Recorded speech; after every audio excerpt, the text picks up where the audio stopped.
The story begins many years from now in the future, and now a media company named The Network rules over America. Most people are poor, unable to even afford treatment for minor illnesses. Therefore, the network distracts them by airing various game shows. The most famous show is called The Running Man. In this show, players have to survive for 30 days while numerous hunters are after their lives. If someone wins, they get $1 billion. But till date, no one has reached the end of this game. After this, we see a man named Ben who has just lost his job. He was in support of forming a workers' union. Because of this, his name was put on a blacklist and now no one gives him work. His daughter, Kathy, is sick and Ben needs money for her medicine. At home, his wife Sheila came a bit late and said she would do another shift at the bar so they could get more money. Ben didn't like this idea because strange people frequent that place. Ben said, "Don't worry, I'll go to a game show and win money myself." Sheila didn't like this because players often get severely injured. Ben swore, "I'll be fine. I'll choose the show with the least danger." Now Ben left his poor neighborhood and reached the fence of the rich people's area. He told the guards he was there for a network show, so they let him in. At the station, there was a long line of poor people who had come to get selected. Suddenly, an old man started feeling very sick. But still chasing money, the poor man kept saying, "I can play." When he finally fell, Ben caught him and shouted for help. The guards scolded Ben, asking why he left the line, beat him, and sent him back. At the front desk, Ben found out a warning had been placed on his file for not following instructions. Angry, he punched the screen. Then he was given a bracelet and sent towards Elevator 6. There he met Tim and Jenny, who wanted to befriend him. Everyone was given uniforms and physical tests were conducted, like climbing a pole, running.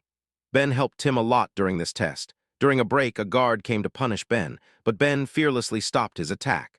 Later, many other types of tests happened. Ben's every answer showed a lot of attitude. The psychologist said Ben is the angriest player. Those who reached the final round got colorful jumpsuits. Ben, Tim, and Jenny got a red jumpsuit with a target on the back, meaning they were chosen for the Running Man show. After this, Ben met producer Dan and said he wanted to do another game. Dan offered him a $10,000 bonus to change his mind and said other shows don't pay much. In Running Man, you get money for each day you survive. Anyway, your name is on the blacklist, so you won't get a job.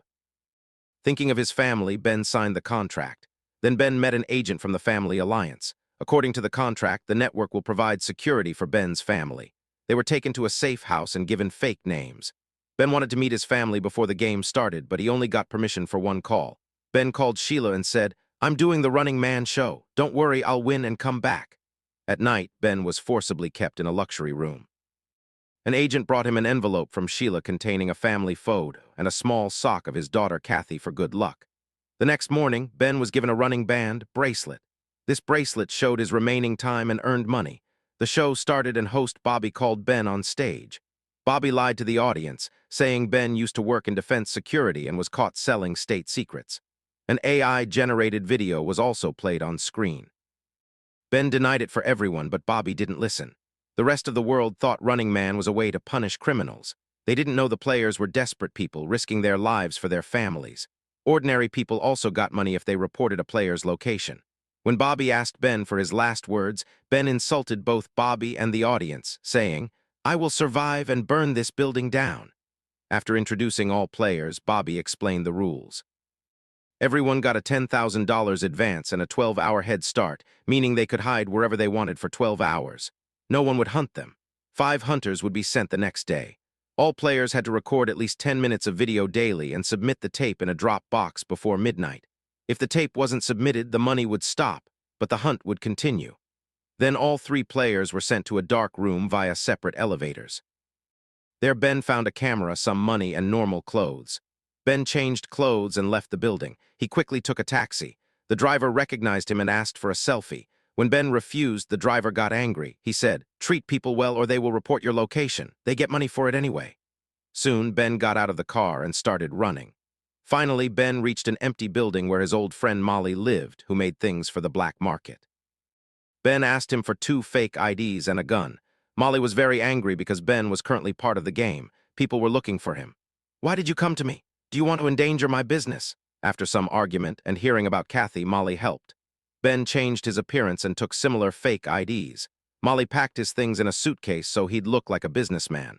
Molly advised his friend to stay away from poor areas because poor people, for money, will report you. Go to places with more people.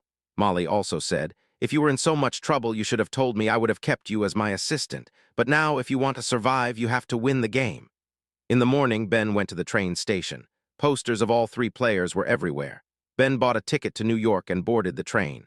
As soon as the bracelet announced the hunt had begun, the train started moving. A child came to talk to Ben. Ben scared him away. But the child just wanted to say, "Your mustache is coming off." In New York, Ben took a nice hotel room. The receptionist noticed that the ID photo had a mustache, but Ben's face didn't. In the room, Ben returned to his real appearance. He covered the wall and recorded a video of himself sleeping. In the evening, he dropped his tape in the box. At midnight, the bracelet informed him his first day bonus was received. Meanwhile, the hunters captured and tortured Molly until he gave the name on the fake ID. The next day, hunters entered Ben's room and shot him. But at that moment, Ben's eyes opened, and he realized it was just a bad dream. TV showed the camera following Tim. Tim was flirting with a clerk in a shop. As soon as he stepped out, hunters easily found him and shot him straight in the head. After this, Ben rented a room for 3 more days. He put all his stuff in a normal bag and threw it out the window into a trash container. Then he left the hotel completely normally, picked up his bag, and caught a bus to Boston. In Boston, he bought some old clothes and a hostel room key from a poor man. Ben sneaked into the hostel and got into the elevator. He didn't see the out-of-service sign on the elevator. The elevator got stuck midway. From the 2nd floor, Ben had to somehow get out and reach the 3rd floor where his room was. In the room's closet drawer, he found chewing gum, cigarettes, and a grenade. He recorded his video, and the bracelet reminded him to drop the tape in the box. But many people were standing near the box.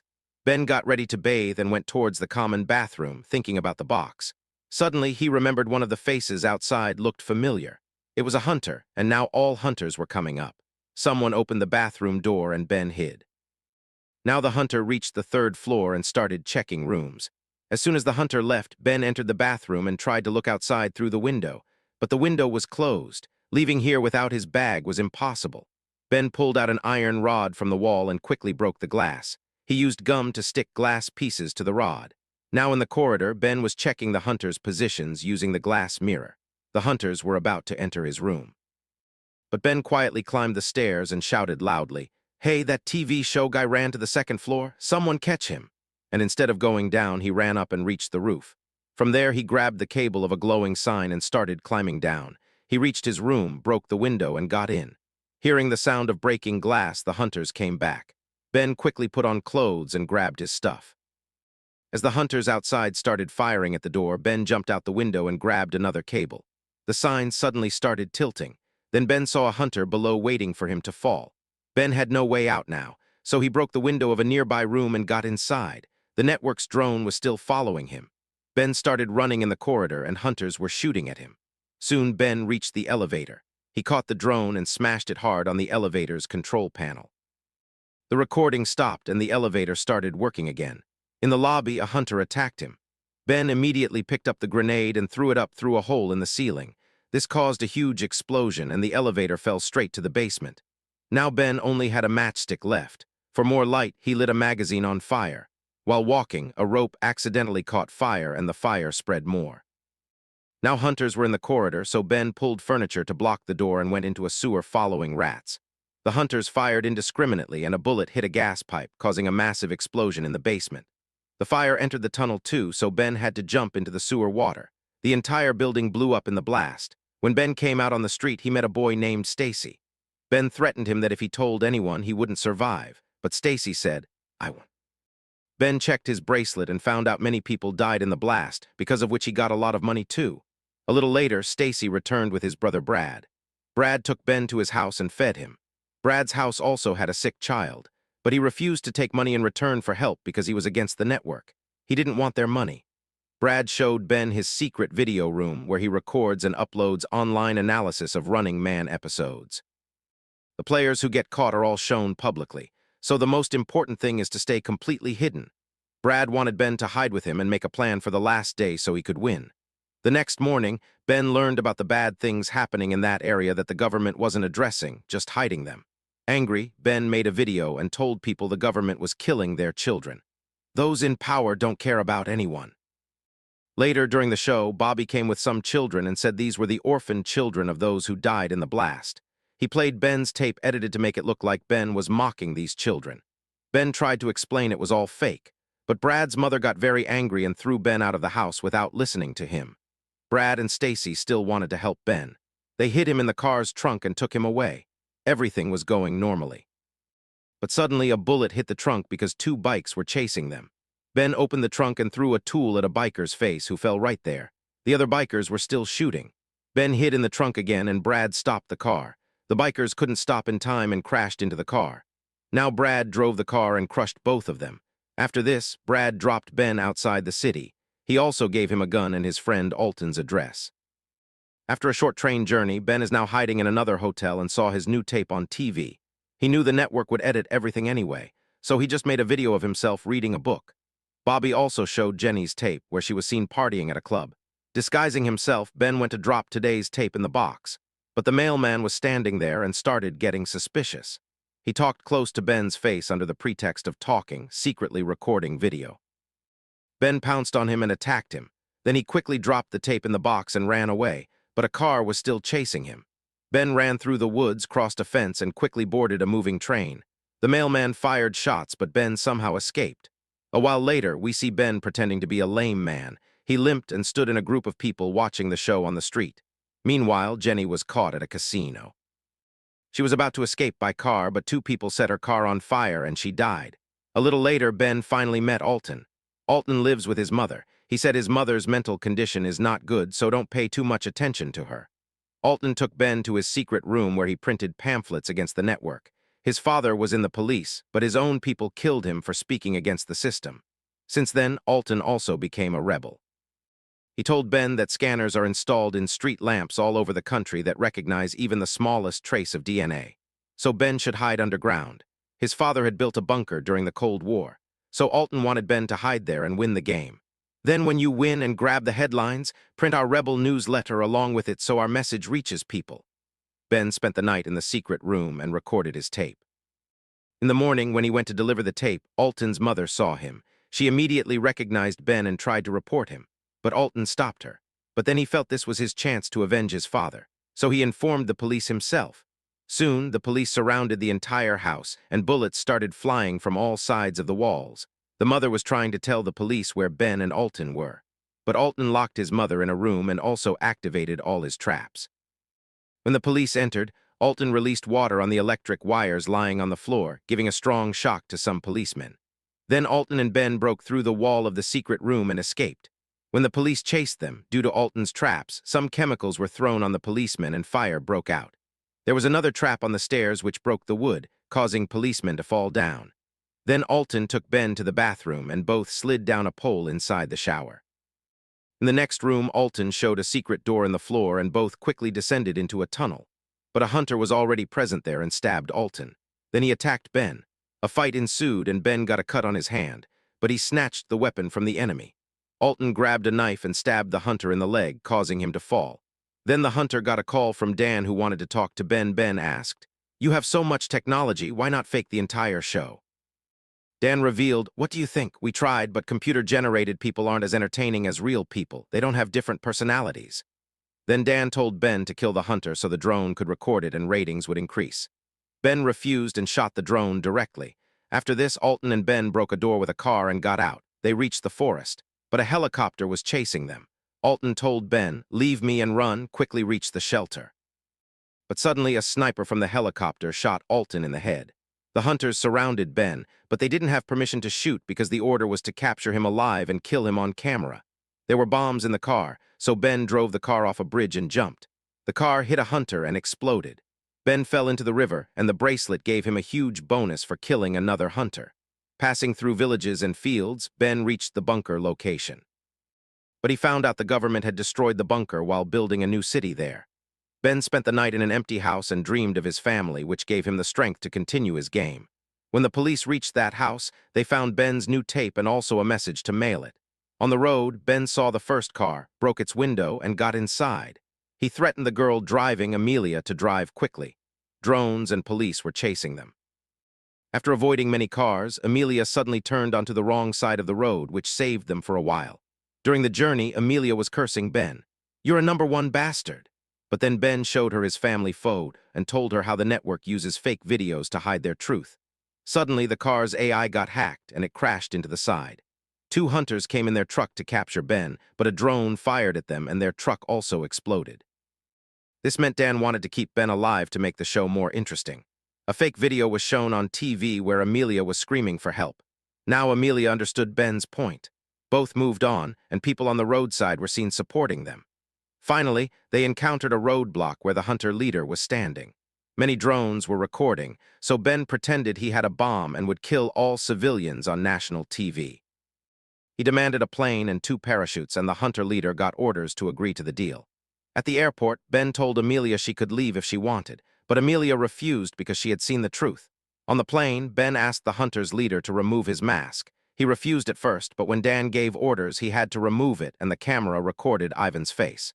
Ben understood that these pilots were not ordinary either. They must want to kill him too. He said, "Fly this plane to Canada or I'll blow it up." During the flight, Ben said many bad things to Ivan. "You kill innocent people, aren't you ashamed?" Both were about to fight. Then Amelia started the drama of being afraid of the bomb. Then Dan appeared on screen and said the plane had been scanned. "There's no bomb, we know." Now Ivan was about to shoot Ben. But then the pilots pointed guns at him.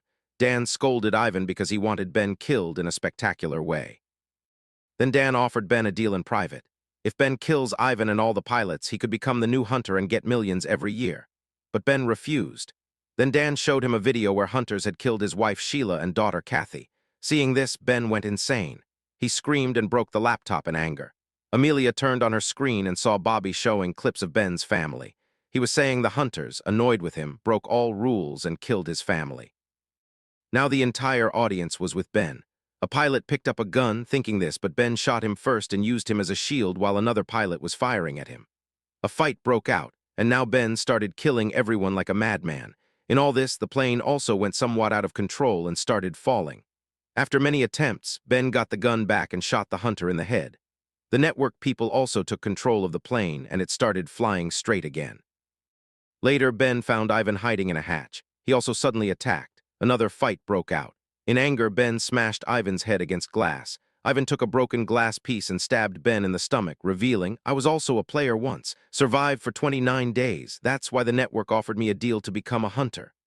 Ivan said the network could torture his family if needed, and whatever footage he saw, "I don't know, it must all be fake. Haven't you understood yet?" Now Ivan was about to shoot Ben when the plane suddenly turned. Because of this, the bullet hit a window, and now the plane started falling rapidly. Ivan tried to kill Ben again, but Ben realized he had stolen a parachute. Ben pulled the handle, and the parachute got stuck in the window. Taking advantage of this, Ben killed Ivan with a knife.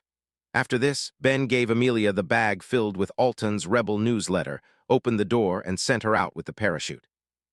A drone followed Amelia, so she cursed at it and released the newsletters in the air. On TV, Dan announced Ben had become the new hunter. Ben spoke to the camera and told the audience the network controls society. So the real answer would be for people to just stop watching and start fighting against those in power. Then the network cut the signal, and Dan immediately edited it to make it seem like Ben was deliberately going to crash the plane on people. The audience saw the plane approach a station and suddenly blast in the sky. Sometime later, Brad analyzed the episode and pointed out many inconsistencies in the story. Therefore, what was shown couldn't be true. People got angry and retrieved the plane's black box, which leaked the real video online. Ben's speech and Alton's newsletter led society to support the revolution, and now people went after the network.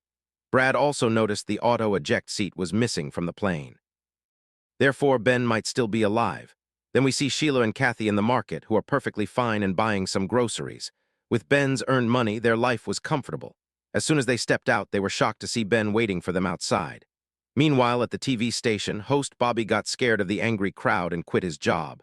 When Dan went on stage, people started throwing bombs at him. Rebels took over the building, and sabotage began everywhere.